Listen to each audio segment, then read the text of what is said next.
Hello,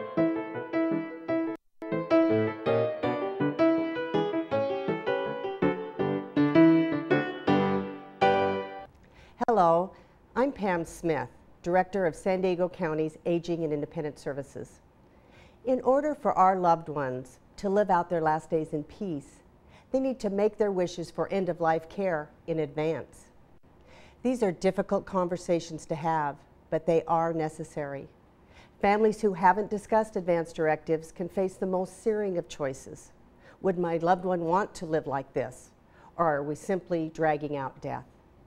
This DVD will give you the tools to understand, plan for, and establish end-of-life care. We begin with perhaps the most challenging aspect of advance directives, talking about them.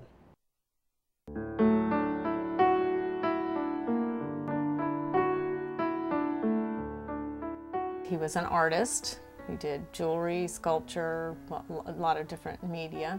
This is a story about confronting the inevitable. He was a very warm, outgoing, curious, and enthusiastic person, which made it delightful to take care of him. Coming face to face with wrenching decisions.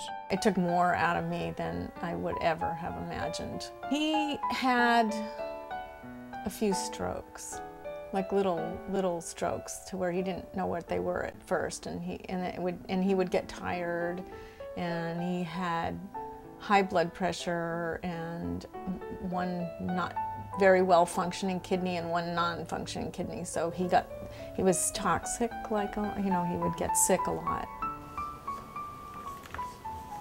Jeannie Radakovich started caring for her father when he began to falter in his 80s.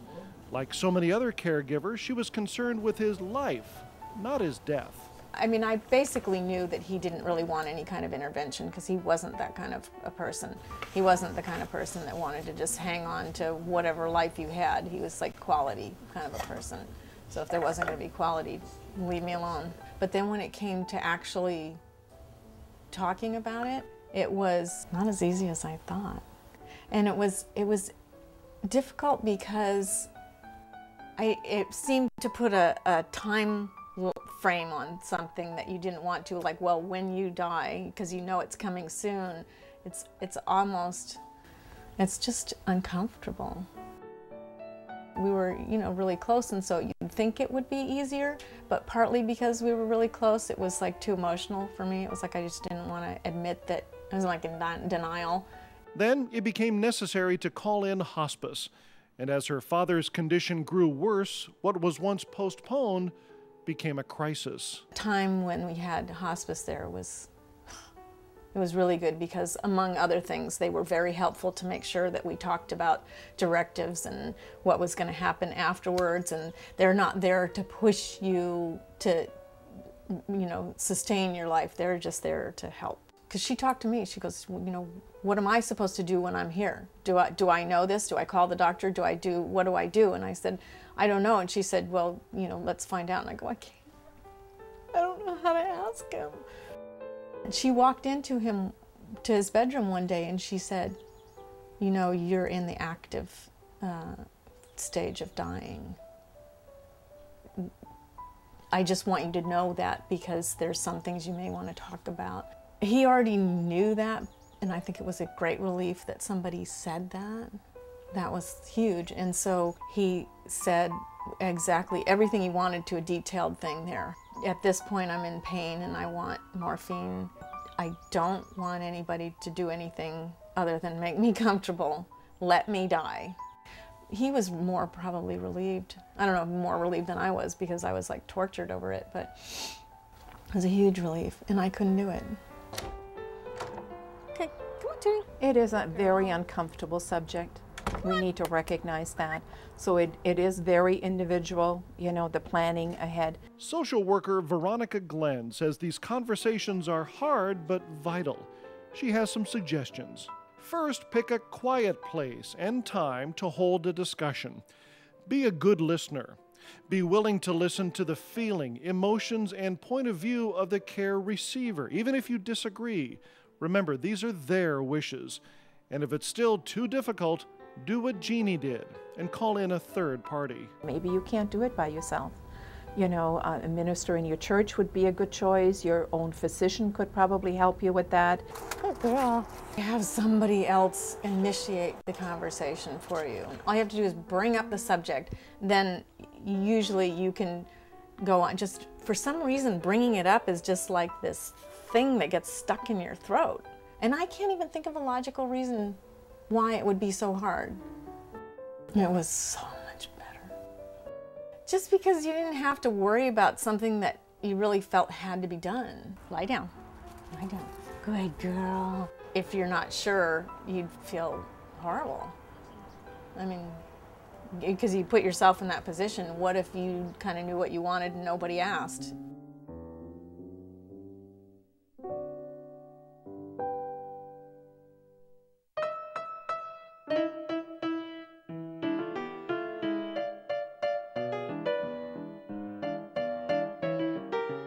My mother is 92 years old, and she is, I would say, for 92 in a very good health.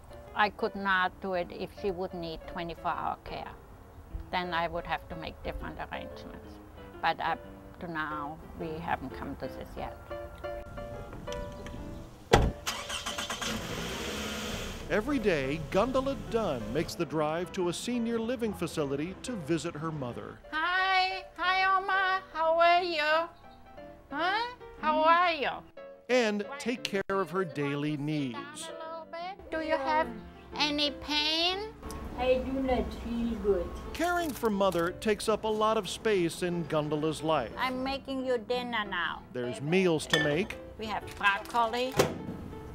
hygiene to take care of, I'm just trimming your nails, Mother. and medications to dispense. Oh, you were good. You already did your tablets today. I have to lay all the tablets out for her, and I do all the cooking.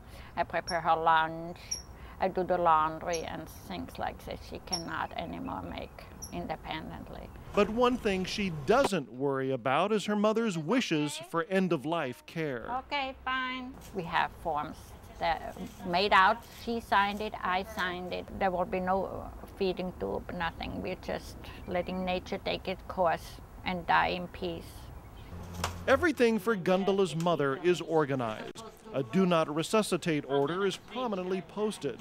Directives for medical, financial, and legal concerns are signed and secured. Remember, Mother, 2 minutes. So for Gundula, knowing her mother's wishes and having them in place means honoring them with no second thoughts. Don't walk, run doing it. Don't wait, don't wait. And don't be afraid to bring the subject up. We're taking one day at a time. She wants you to know she has a beautiful woman.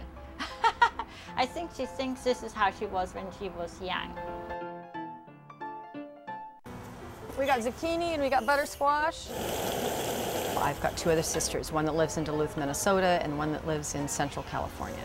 Like Gundula, Garnell Maxwell Miller and her 2 sisters have always been close with their mother. Nowadays, it's mostly by telephone. Their mother lives in the family home, hundreds of miles from her daughters. I have 3 different kinds of peppers. There are challenges as far as coming together with a consensus, whether it's medication, whether it's doctors, treatments, and then even her day-to-day caregivers. Caregiving from afar can be challenging, but one thing the sisters don't stress over is their mother's advance directives.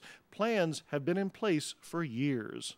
Well, we didn't have any issues when my father moved forward in 2001, so, or 2000. So I feel confident. We do have a lawyer that looked at them at one point in time and there was no issues. That was when we put the codicil together.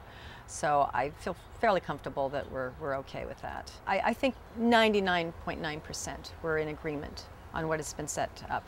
And you don't need to throw into the mix a question of, well, what do you do? How do you handle this? Did I do the right thing? The key here is organization. First, get information on the types of life-sustaining treatments that are available from your doctor. Discuss what those treatments are expected to accomplish and any risks involved. Ask your loved one what types of treatments they want or don't want. Have them fill out the forms, get them signed and witnessed. and share them with the rest of the family and medical providers.